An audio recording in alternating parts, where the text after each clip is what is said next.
and go on and play in the Celebration Bowl. But the situation is, Coach, you got to admit now, Coach. You got there late, Coach. You got there late. You got in there late, Coach. We can't live on the excuse, and that's why I keep telling my players that we can't live on no excuses. Late, early, wherever I got here, I'm here. Wherever you got, you here. So you got to make the best of it and move on. Hey, Coach,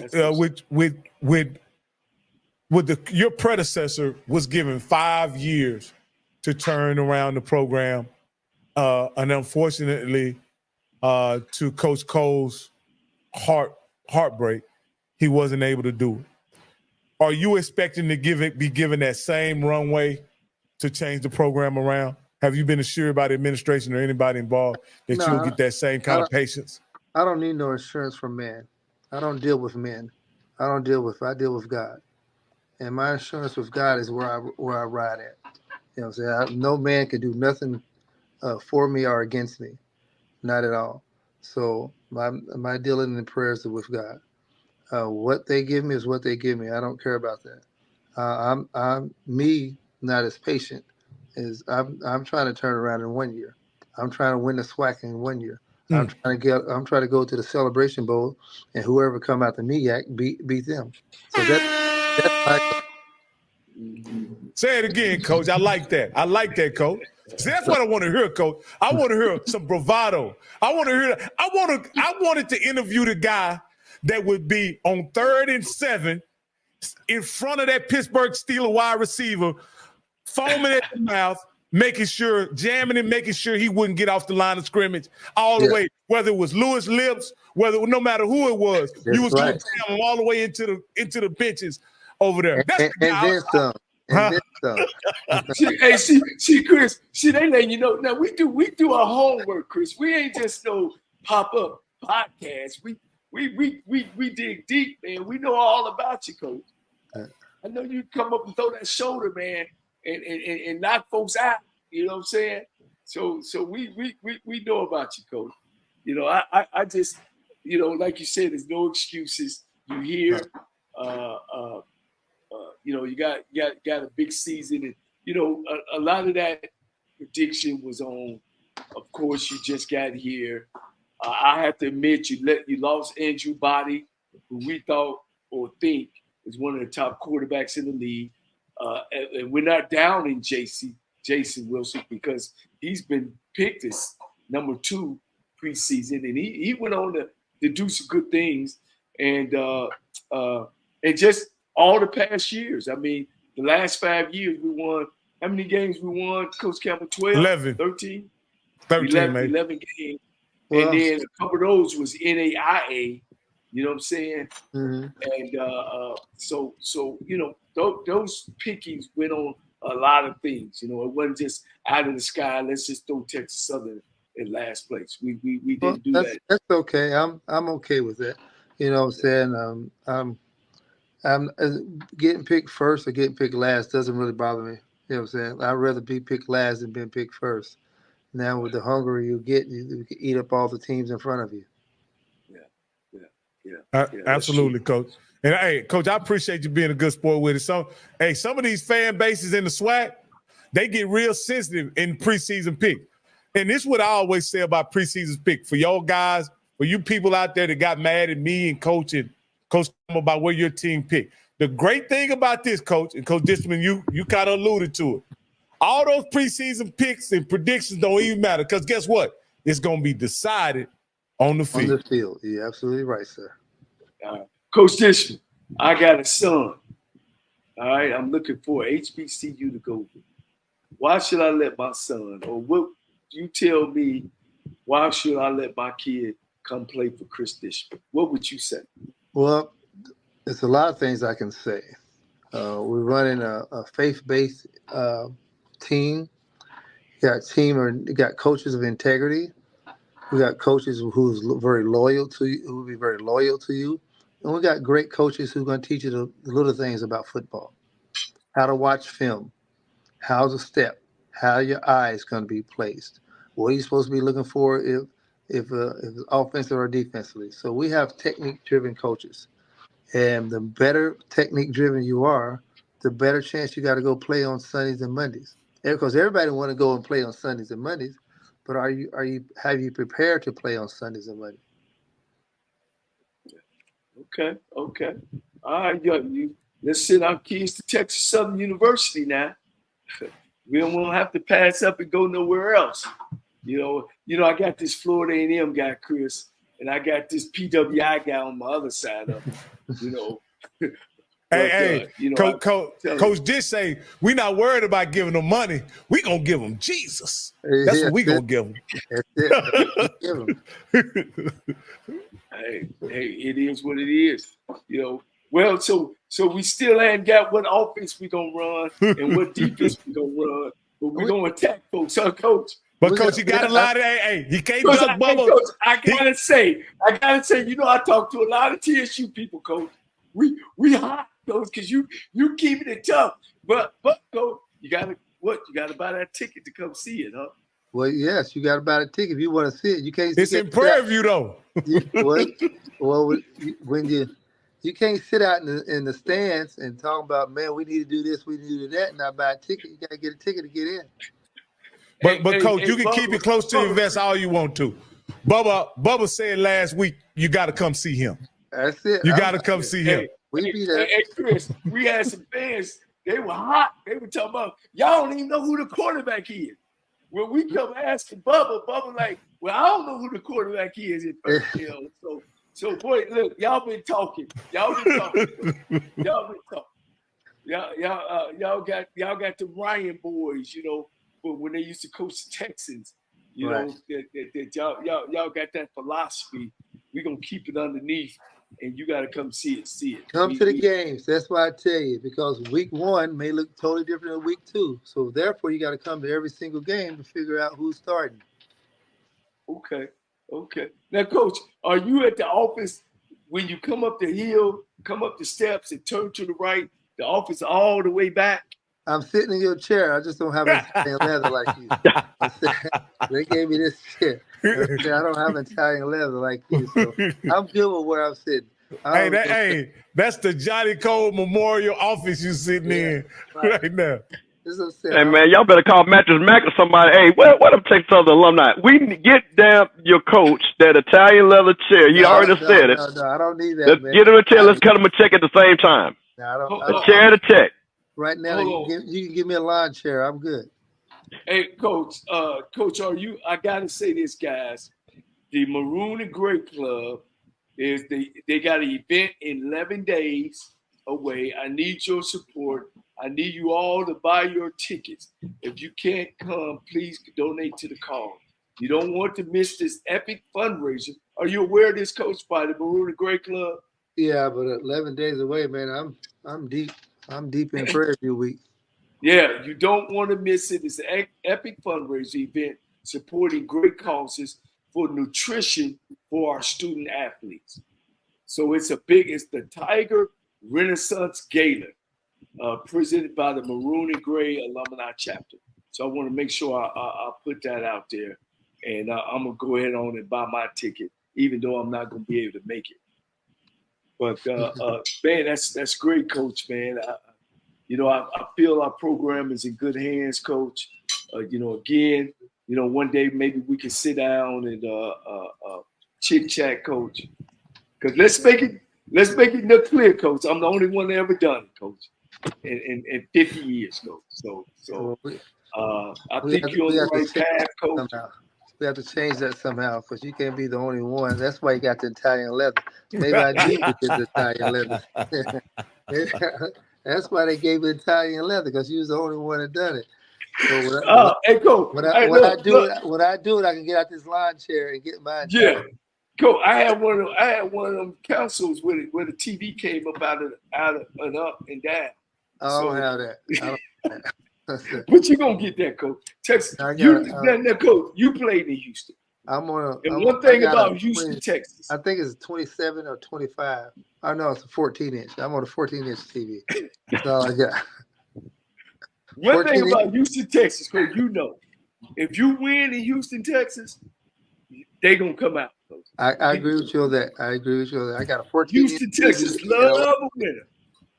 That's all I need right there. My lawn chair and the 14-inch TV. Coach, don't make me make some calls now. Get you some 45, 50 come up in there tomorrow now. No, hey, go ahead and make it. Feel free. Feel free. Excuse me.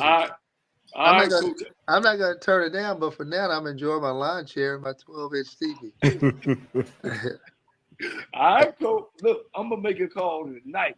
I'm gonna see if we can't get you a bigger TV up in there, Coach. Yeah, get a bigger TV. We don't do that in Texas Southern. We got folk out there to do some real things, Coach.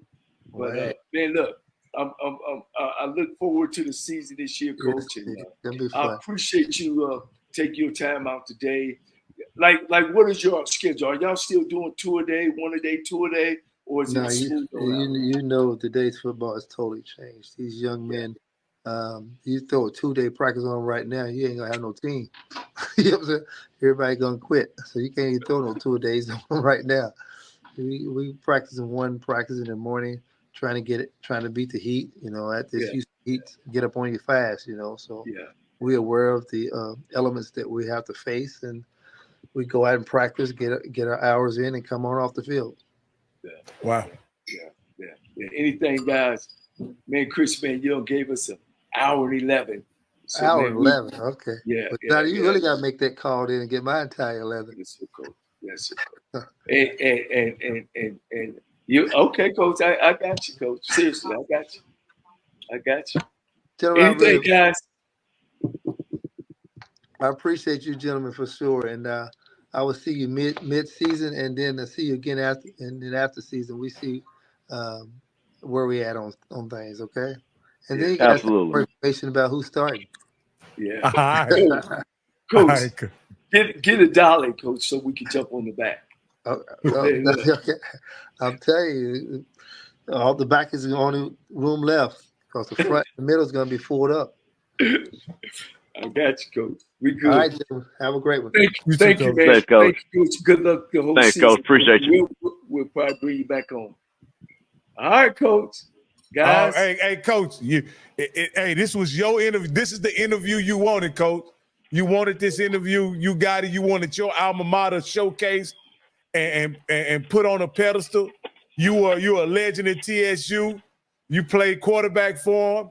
You coached for him, and so you wanted your alma mater given the same platform as everybody else. So are you happy with it, Coach? I'm pleased, Coach. I am. I'm very pleased. You know, at least he's got a strategy. At least he's got a way that he wants to do things. I think that's important. I think it's important not only just to build a player on the field, but as well as build a player off the field. I think that's very important at Texas Southern. He has a good coaching staff, some guys who have actually coached on a higher level in college. So it's going to be interesting. You know, I would put a lot of success and stuff expectations on this year, on expectations on this year. But guys, now I do say this: Vanderbilt, Duke, Yale, they get coaches every 4 years if you don't win. Those are academic schools. So let's not get it sidetracked. That even at Texas Southern University, Coach, you got to win football. So what I'll ask you as an alumni coach, take your coaching hat off, take your football expert off. I want, as an alumni, from what you see, is football important to the people at TSU?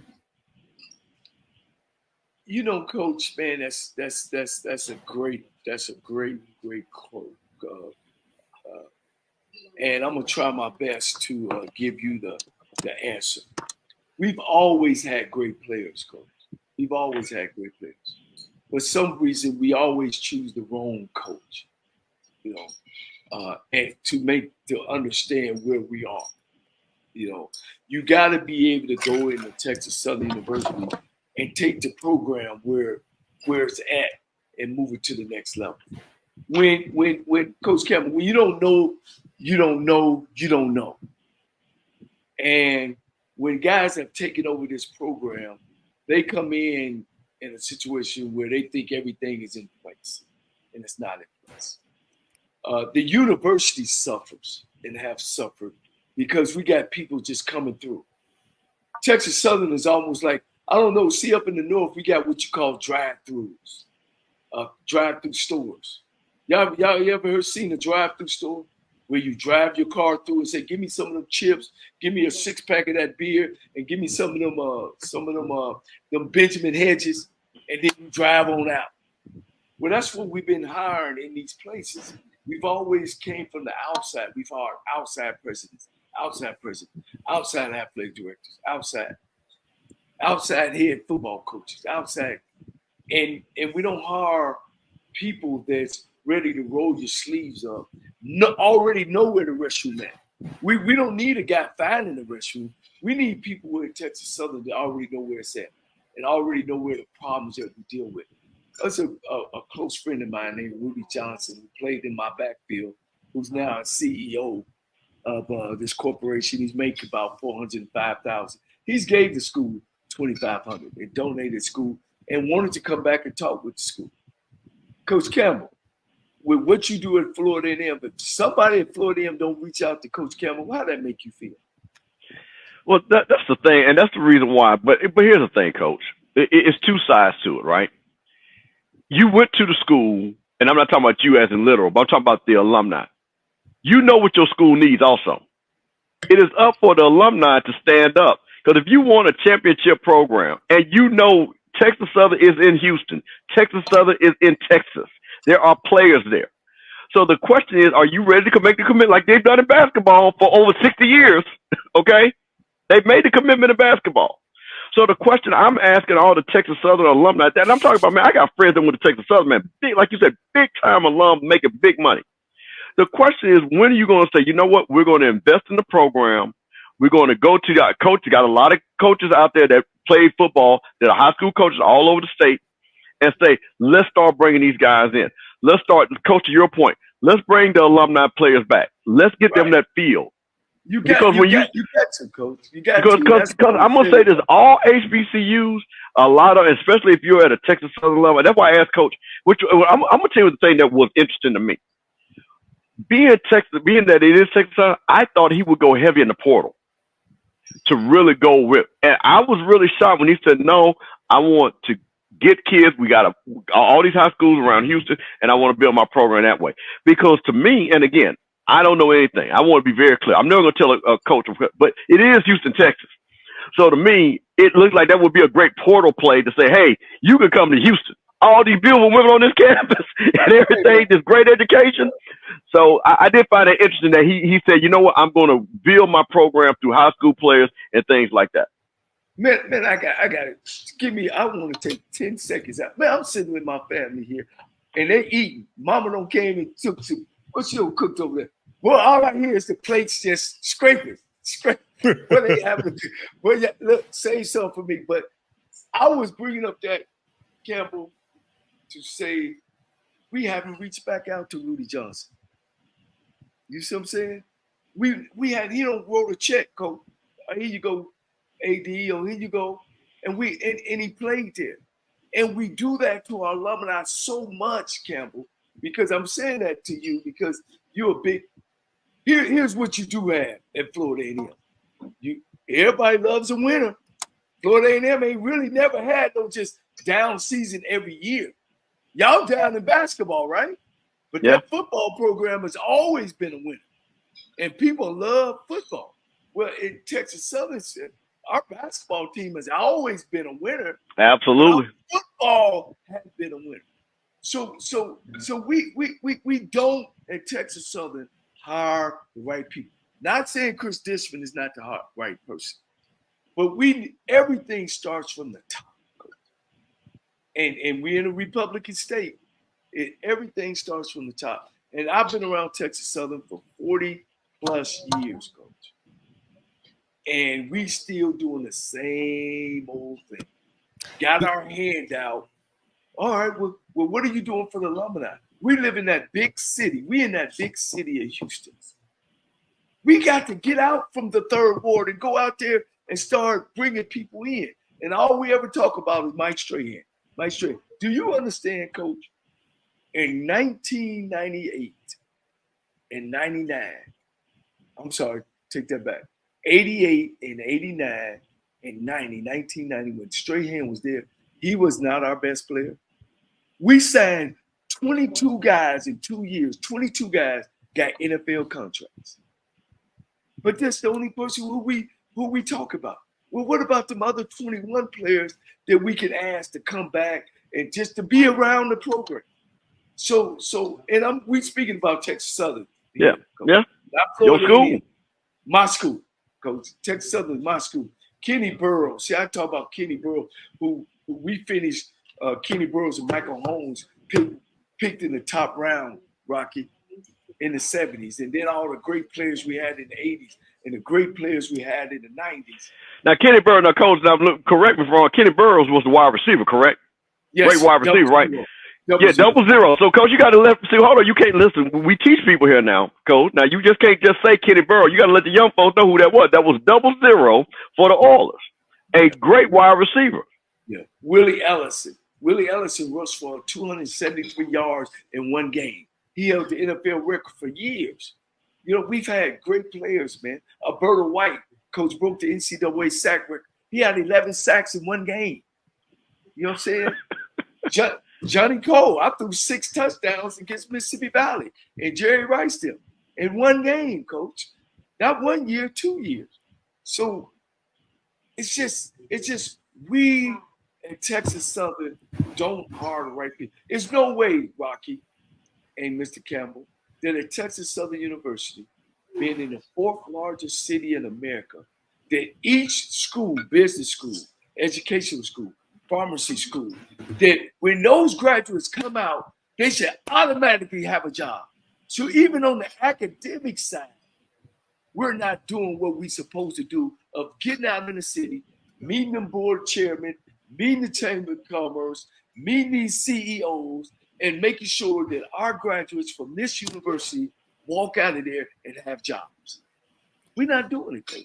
Let me ask you this, and I'll ask Coach Campbell this because I don't want to put Coach Cole on the spot.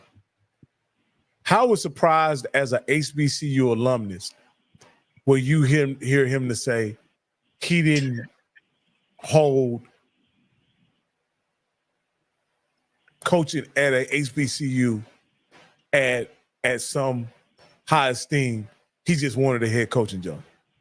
Well, listen, okay. I think what I try not to do is I don't know Coach Dishman. I think Coach Dishman's personality is one that he said, you know what? I'm here. I've worked my way up. I've coached it, and whatever opportunity came, I would be thankful for the opportunity. That's why he said I left it in the Lord's hands. So I look at more, and I understand that. Because a lot of people, like, I'll give you an example. Dion wasn't looking to coach at no HBCU. He wasn't. Oh, okay. He wasn't knocking on the doors for that. So I'm just being honest. But you can go back to Dion's speech. He let people know at that speech, at that press conference, in that gym, the gravity of the position that he was taking. But see, I think, here's the thing. I actually watched Coach Dishman's press conference, and I think he did talk about the pride of coaching Texas Southern. I think he spoke to that.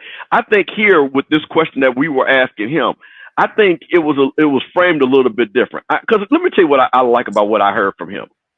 The one thing that he said, he didn't put his team down. He said, "We got 8s, Coach." He said, "We got 8s. We got an 8 here. We got an 8 there."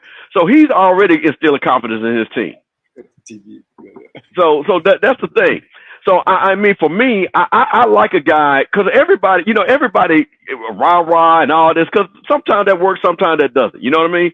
So I'm never going to say every coach has to be a certain way, because some coaches don't do anything. Phil Jackson wasn't no rah guy. He won 10 championships. Well, the reason why I say that, and again, I'm talking to you, Mr. Campbell, because I don't want to put Coach Cole on the spot, is that don't. HBCUs are special places. And you have to, in my opinion, you have to recognize that when you take the positions, when you get at the helm, and when you do the work of HBCUs, they are different. They are special. They do require a person with a certain temperament to be successful. You can't, how can I say it? Can I piggyback off? Rocky? Yeah, go ahead, Coach. Go ahead. You thinking. And Rocky, you dead on. It's you taking a job because you want to be there, not because I need a job. And that's where we mess up at Texas Southern. Stop hiring people that just looking for a job. We need to hire people that want to be there. I got some skin in the game. I'm invested in African American students. I not that I just there's a job over there. Let me go for that and get it. And please don't take it. I'm talking towards Coach Dishman because this is my first time ever even talking to him. But that's the kind of people that we need at these schools that want to be there. You know what I mean? That want to make things happen at these places. And if you don't hire those type of people, they just running through, Coach. Look. Coach is the 18th coach. He's the 18th coach, and we started playing football back in 1947 or 1950, I think. So do the math. I'll do the math. Somebody can do the math. So we're the 18th football coach. That's a lot of coaches coaching. Coach, and I'll just say this. I'm not – this gentleman was speaking to my comment about Deion, right? He said, then he left. Coach Deion, Coach Prime, Deion Sanders got an offer that was for $5 million. Official AD, you'll leave your job for $5 million too, okay? So let's not cap. Let's not cap official AD. If somebody offer you $5 million wherever you AD at, you leaving too for $5 million. So let's not blame Deion for leaving, man. He got the opportunity of a lifetime. And Coach Cole said this. Coach Cole said this over the phone with me. He never said this on the air, but he said this. He says, Rock, with all the Deion said or whatever, I'm disappointed that he's leaving. But he owed it to his family to take that money and go coach in Colorado. He said, for you can forget the HBCU stuff and all that. He owed it to his family to take that opportunity and try to transform his situation. And that's what this coaching situation is about. Nobody's here to stay if you could do something better for your family. You owe them that. Deion had no ties to black college, HBCU. He didn't go to none. None of his kids went to none. He had no ties. He had no reason. Yeah, he sold everybody some tickets. That's Deion Sanders.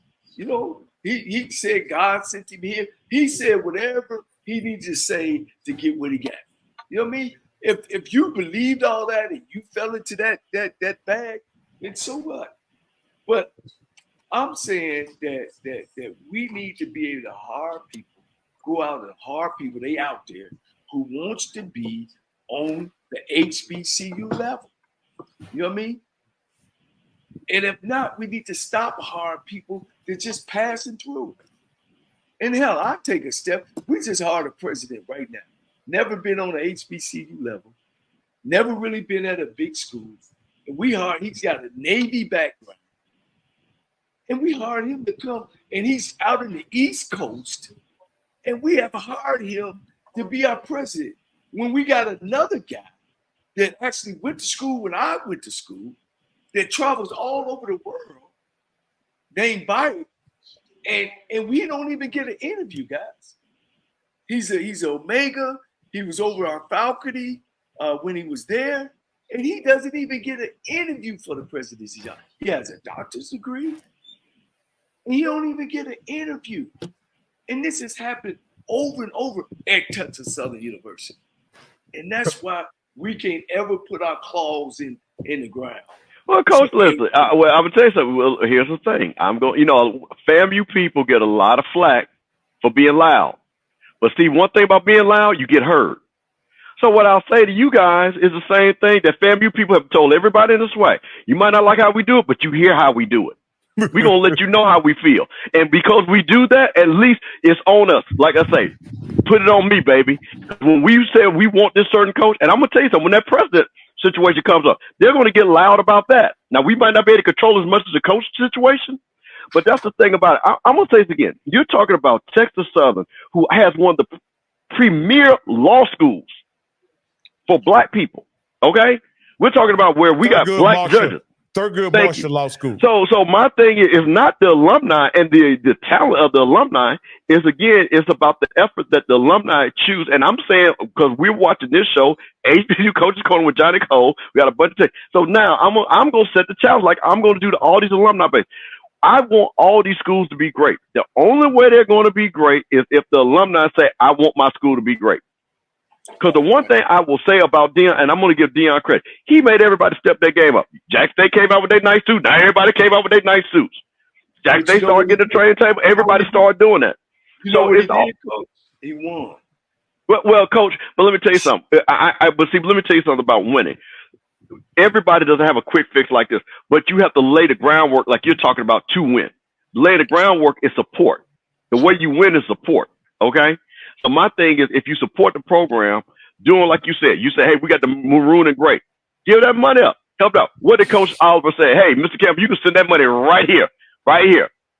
Because in the end, that's what you got to do, Coach. Well, I want to respond to this comment. About Cris Dishman. And he said, he got the chance. He got a chance. He the only one got a chance. He got a chance.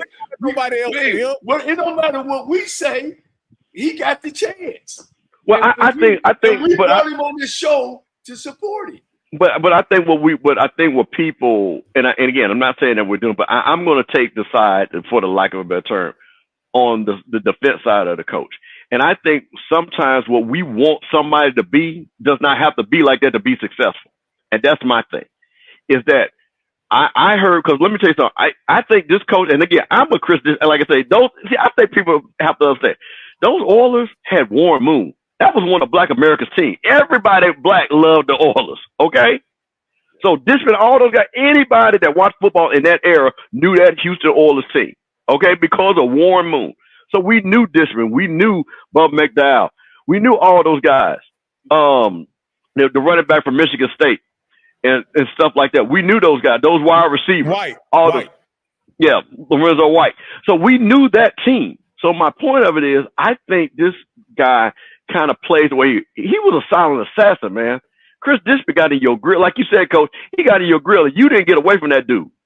So I think he kind of has that quiet confidence to say, hey, listen, man, I'm not Deion. I'm not this guy.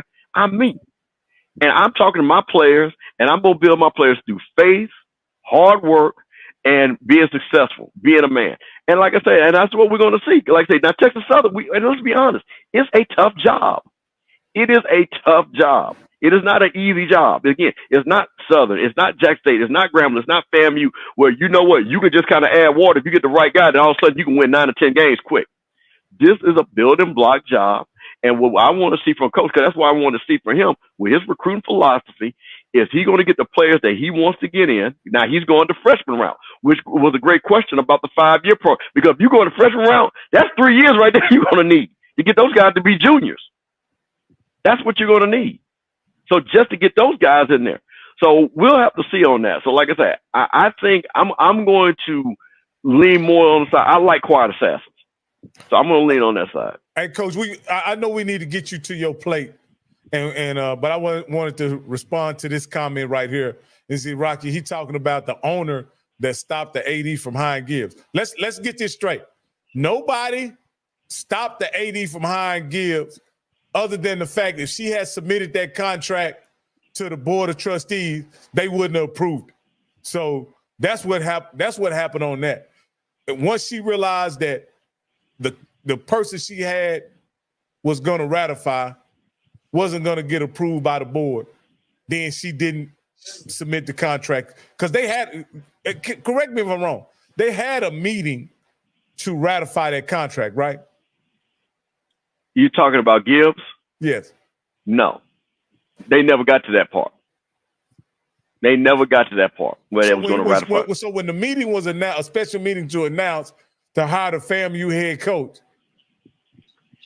it wasn't to hire the FAMU head. Did you hear Sean Gibbs' name mentioned? No, you didn't. I tell you what, we will answer all that when we get Sean. Yeah, I'm gonna let y'all answer that because, like I say, I'm gonna let y'all handle that. Like you said, Coach, I'm gonna let y'all handle that because I know what happened. All right. Hey, we're going to have Sean Gibbs on Wednesday. And we also going to have the Jackson State faithful. We're glad to hear this.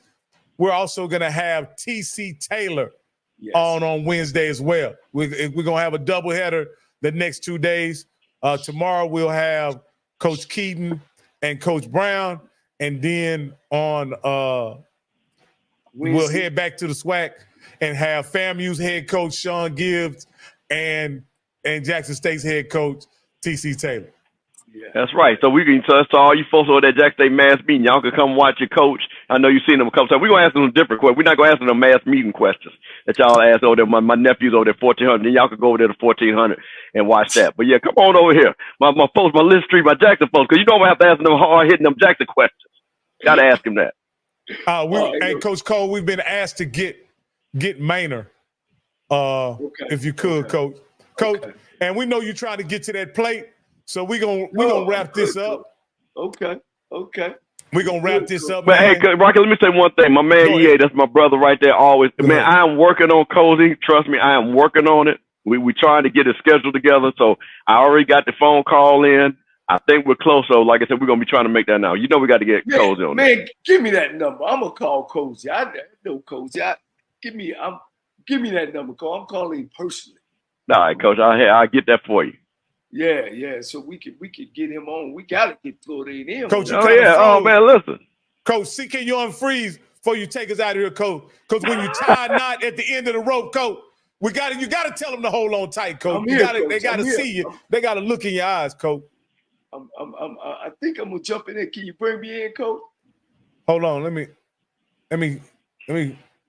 That coach looked like he was looking up at that plate, wasn't he? You froze up now, Coach. You froze looking up at that plate, Coach. I Coach, I had to say something about it, man. My folks was here, and I had to say something about it. But hey, Coach, I'm frozen. I can't be. I'm still frozen. Yo, hey, can you leave and come back? Maybe that'll get you back. Yeah, let me ask y'all something though. Let me ask you something. Unless you got to go, Rocky. No. Go ahead. No, go ahead. When I said about Andrew Body, I thought I was gonna get a different response, but I really didn't.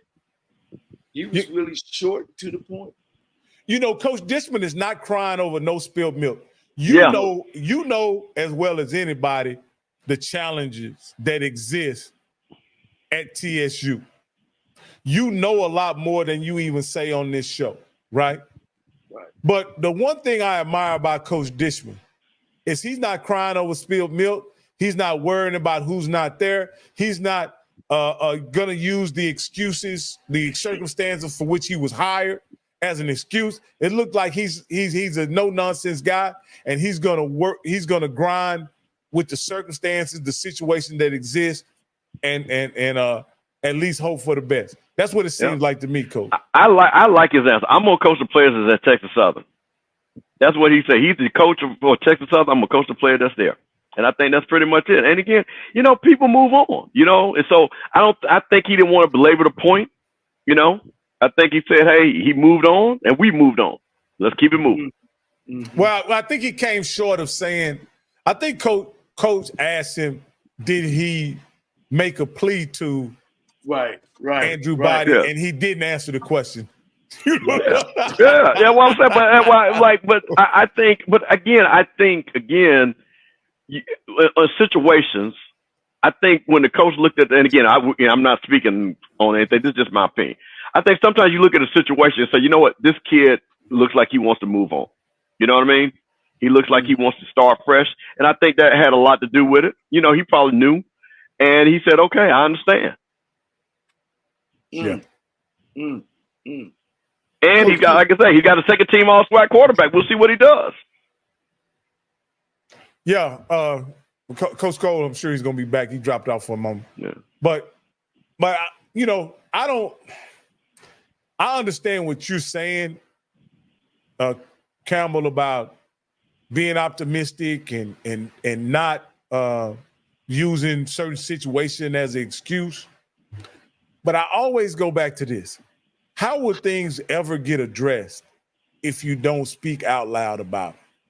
And I'm not saying use them as an excuse, but I think you should speak about them on some level so that they can get addressed. Just like the situation of the weight room. He tried to clean that up as much as possible, but there's accountability aspect of it. Of if you have a facility, taxpayers. I'm from the state of Texas, brother, and some of my tax money was used to build that stadium, build that weight room. It's been built for 3 years and nobody's using it. What are you doing with my money? Well, then I guess and I'm ignorant to this situation. Well, why isn't it open? Let me just ask a simple question.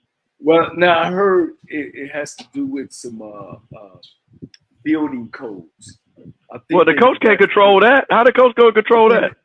I think they forgot to put water in it. I think it had an electrical problem.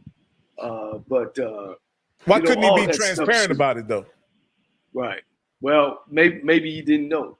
You know what I mean? I don't know, but it's been closed down even years before he was even chose as the coach. Well, Rocky, okay, let me ask you a question. Hold on. No.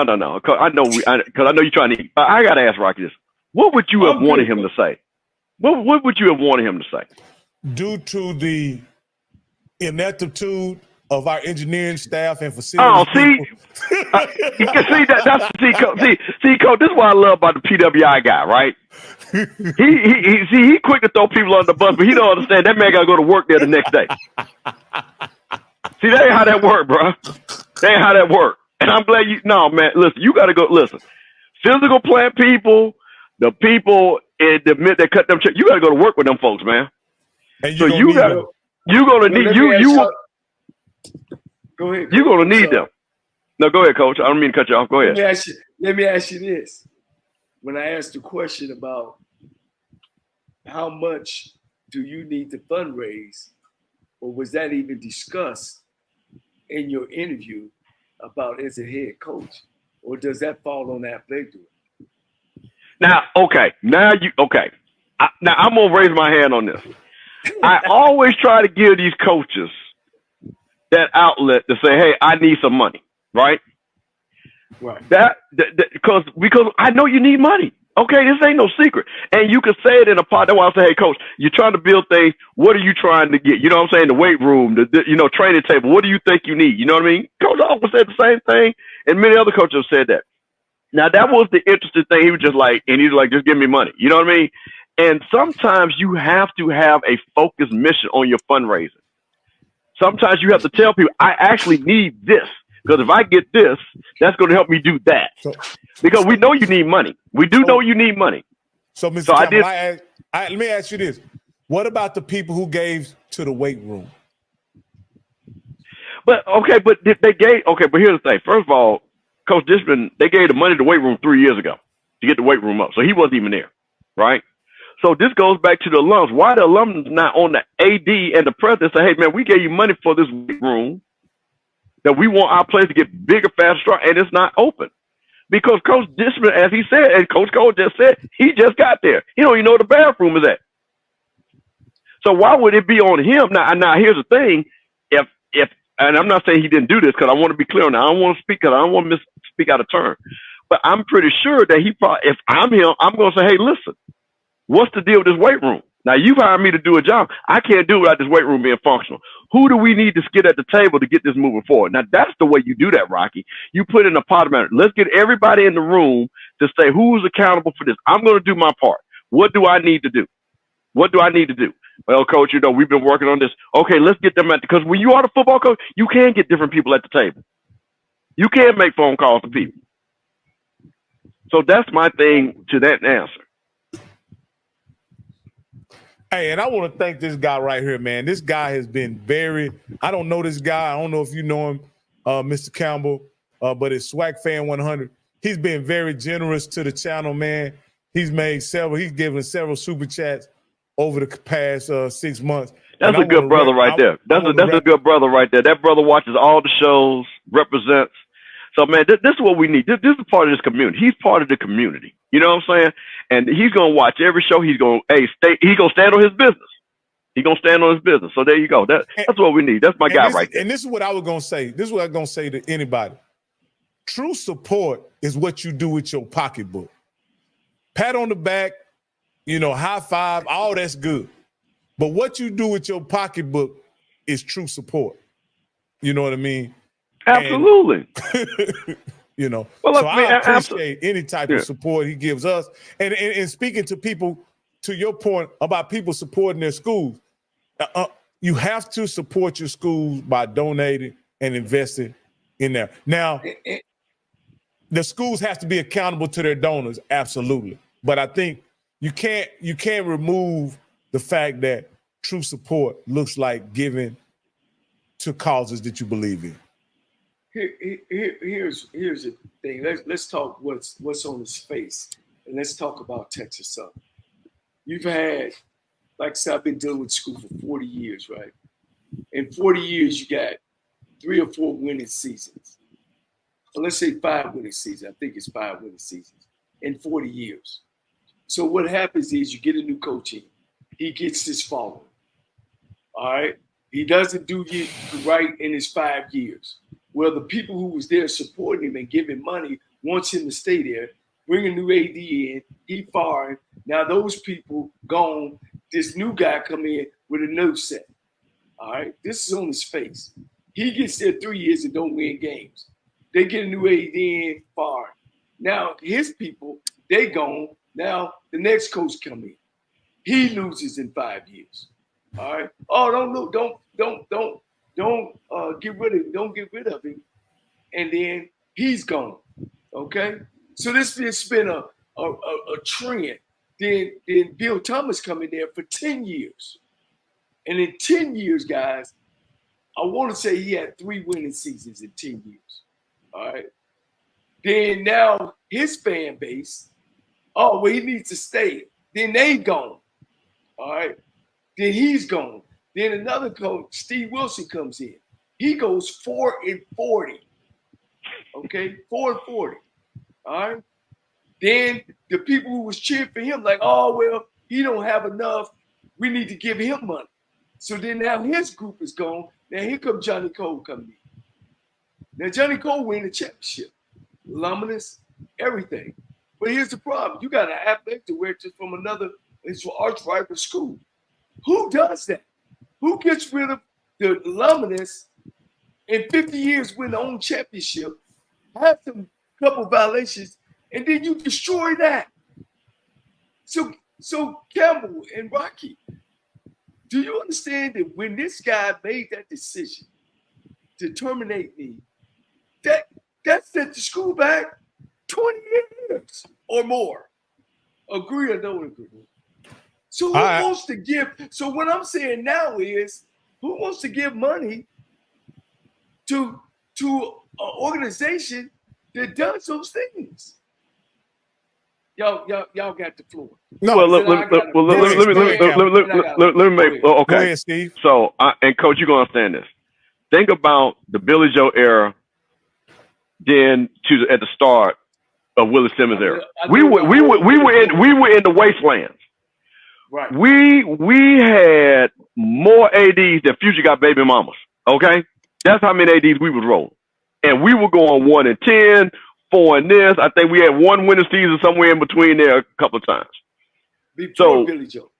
Yeah, right. No, I'm talking about after Billy Joe left.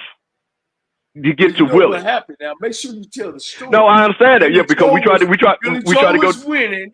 Right, but we tried to go D1. Right, go Division 1A. Right, but Coach, but what I'm saying, I got that. But what I'm saying is, I'm going to your point. Things happen, right? And then you have to find the right guy to set the ship straight. It took us a lot because again, we did that. We came right on back and got into MEAC and still wasn't winning. You know what I'm saying? Right. It was still Florida A&M University. After you got rid of Billy Joe. Exactly. So that's what I'm saying. We were in the wasteland. Same thing. Jack State got rid of Comedy. That made no sense. The man was winning conference championships. Jack State went in the wasteland for 10 years. until Dion got there. And Ashley Rob, 4 SWAC championships. thank you. And look, and that's what I'm saying. We've seen schools do things. We go up, they fire Common G's. That's what I'm saying. I've seen this before. Can I just put one in there and I'm gonna let you finish, Coach? Yep. Florida A&M, perennial winner. Jackson State, perennial winner. Texas Southern, perennial loser. But go ahead. We couldn't afford that. We couldn't afford that. Florida A&M and Jackson State could afford to have a down year. But go ahead. Yeah, but Coach, that was a down decade. That's what I'm saying. That thing starts building. That's what I'm saying. Even with those blue bloods, it turned into a decade. Right. Because they trended both the same way. So all I'm saying is, Coach, wait a minute. Just one thing. I just think with your situation, and I think what I would like to see Texas Southern is, I think the best thing what anybody should do is like you said, how did you do it? I have yet to hear you say somebody picked up the phone and say, how did you do it? Nobody. Matter of fact, They even trying to push me out the athletic program to be frank. And this is my goddamn show. To be frank, Texas Southern, my alumni, and my administration over there in the athletic department is trying to push me out and away from calling me. I think I should be one of the first people to call. Hell, I should be calling before Strahan to say, how did you do it and how can we do it? But we don't do that. So do you want to give money to that, Rocky? No, if you was a Texas Southern alumnus? But Steve, you have to understand that goes back to the original question I asked earlier. Is football important to TSU? We know where, okay. Let me just put it like this. Where TSU lies, if they take priority in football, they can create something that resonates throughout the entire state of Texas, considering how important football is, right? But they have to make the investment first. Period. I agree. Texas Southern, listen, man, Texas Southern, I'm going to say this again. It's a good school. It's got some fine women. It's in Houston, Texas. That's how you recruit, bro. Okay, let me tell you something. Bobby Bowden famously told the story was that, you know what? I'd get a guy to come to Florida State because his girlfriend went to Florida A&M. He said that. He didn't hide from that. He used FAMU as a recruiting tool. That's why they had #1 recruiting class after #1 recruiting class that Coach Cody was part of. Okay? You know. So you have to lean into where your strengths are. And that's the thing that I don't hear other than the Coach Cole era. And who was the coach when Strahan was there, Coach? Coach Highsmith. Coach Highsmith. In that era, yeah, a little bit, where they don't lean into their strengths. That's the thing, Rocky. You got to lean into your strength. And that's the thing that I don't hear. I always say this, too, about Texas. So we in the city. You can't bring country folks into the city and expect that, and nothing against country folk, because Alcorn, places where your school is way out there, it matters. But Texas Southern sits in the 4th largest city in the country. You got to have a guy that knows that style, that swag of being able to get out and sell the university. What you Not talking only about? just from the coaching standpoint, but from the administrative standpoint. You're talking about relating to the people of Houston is what you're talking about. Yes. Yeah. Yes. And building a relationship and talk to them and market and advertise in a way that they understand and can appreciate. Yes. Yeah. Yes. We had President Slade. We had President Slade back in the mid 2000s. It was a woman. Who came from Florida A&M University Business School. Coach, she was probably about 5'10", 5'9". She was bad too, Coach. And she's from Yazoo City, Mississippi. Yeah, good looking woman. Loved the city. Was out in the city, out in the community. She had a $50 million program that she wanted to raise for the endowment. She had the Bushes behind her. And all of a sudden, we found a way to destroy her. And not only did we destroy her, we destroyed the school, And it's on and on, man. And it happens a whole bunch of these black schools, man. It does. It happens. I took a step back and see that all these black schools are from and sitting in these Republican states, man. And we just got to start thinking outside the box, man.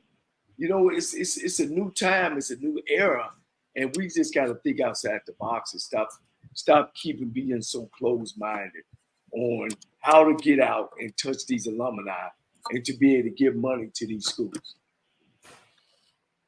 I agree, Coach. And the one thing I want to say this, as a guy who, again, just started following, HBCU football 5 years ago, the people, the culture is absolutely amazing and phenomenal.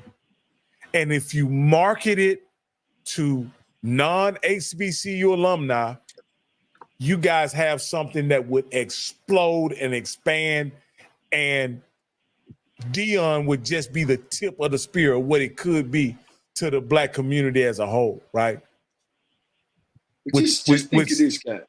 Go ahead. I'm sorry, Coach. No, I'm just saying, we're saying all that, right? With what you need to know. Today is Tuesday, September 3rd, 2024. Number 1, U.S. Army Private Travis King is headed to a court-martial after crossing into North Korea without permission last year. The African-American soldier agreed to plead guilty to 5 charges, including assault and conduct unbecoming, as part of a plea deal. King's hearing is set for September 20th at Fort Bliss in Texas. Number 2, Roderica Applewhite is the White House Director of Black Media, ensuring that Black voices are involved in shaping the administration's communication strategy. As a first-generation American, her career has been dedicated to amplifying marginalized voices in the political arena. Her work highlights the importance of representation in creating a truly diverse and inclusive government. Number 3, September is Prostate Cancer Awareness Month, highlighting the importance of understanding risk factors like family history. Having a first-degree relative with prostate cancer can significantly increase a man's own risk. It's crucial to discuss your family history with a healthcare professional, as it can guide important decisions about screening and prevention. Number 4, the FBI has released the case file on the brutal 1998 murder of James Byrd Jr., a disabled Black man, by 3 white men in Jasper, Texas. The investigation revealed that Byrd was beaten, chained to a truck, and dragged to his death in a racially motivated attack. 2 of the men were sentenced to death, while the third avoided the death penalty and will be eligible for parole in 2039. Number 5, navigating the IRS website for small business taxes can be daunting, but our clear guide simplifies the process. Start by organizing your records and selecting the appropriate tax form based on your business entity. Consider consulting a tax professional for complex returns, and remember that professional tax services are deductible expenses. And for more tax tips, check out our celebrity CPA to the stars, CPA Katrina M. Kraft, in today's newsletter. Here's your daily inspiration from Yogi's Jewels. Surround yourself with people who do not question your intentions. Join me today, live on YouTube and Facebook at 7 p.m. Eastern, 6 p.m. Central, with the return of comedian extraordinaire Damon Williams, producer Ahmed Gordon, and contributor Cameron Riley, as well as our guests from the White House, Roderica Applewhite, as we discuss today's top headlines and more. I'm Sybil Wilkes. Be informed. On the lunch break with AJ Jones.